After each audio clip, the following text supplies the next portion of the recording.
The last few months I've been working on the first issue of my own cooking magazine. It's available to pre-order now, so I thought I'd make a quick video with a rundown with everything that's in the first issue. So this will be a quarterly magazine, and each issue focuses on seasonal ingredients. The first is all about comforting autumn cooking. This includes a roast dinner with 2 types of meat, loads of sides, and homemade sauces. Homemade desserts like a burnt honey and fig tarte tatin and the caramelised apple sticky toffee pudding from the cover. Plus loads more, there's more than 20 recipes in total. Plus ingredient guides, seasonal features, and kitchen skills.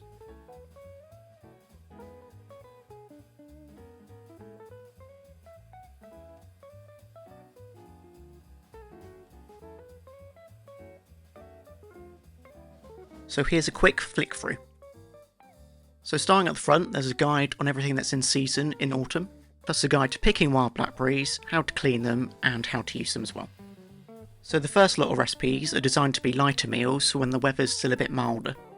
And as we go further into the magazine, we lean towards heartier recipes for the colder weather. We've got sticky toffee glazed aubergines, a pheasant sandwich, cumin roasted carrots with butterbean hummus, and a pesto made with carrot tops. Followed by a chicken, bacon and mushroom slab pie, sage and apple meatballs, and sardines on toast. There's also handy kitchen tips and ingredient guides dotted throughout. One of my favourite sections is all about making preserves and a cheese board to serve them on. The homemade sandwich pickle is easily one of my best recipes. So in each issue I'll be making a home cooked meal using a selection of seasonal ingredients. For autumn it's a roast dinner.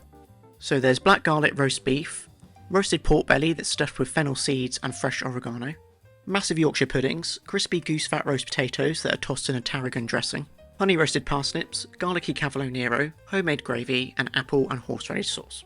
Then to finish there's 3 homemade desserts, a burnt honey and fig tarte tatin, a pear and blackberry crumble pie, a sticky toffee pudding that's made with both dates and apple and served with a brown butter toffee sauce, caramelised apple wedges, and vanilla ice cream, plus a homemade vanilla custard to serve with the desserts. Then at the very end there's some handy kitchen skills that are used throughout this issue. If you'd like to pre-order a copy, I'll leave the link to my online shop in the video description. You can get it as a printed magazine, a digital version, or one of each as a bundle.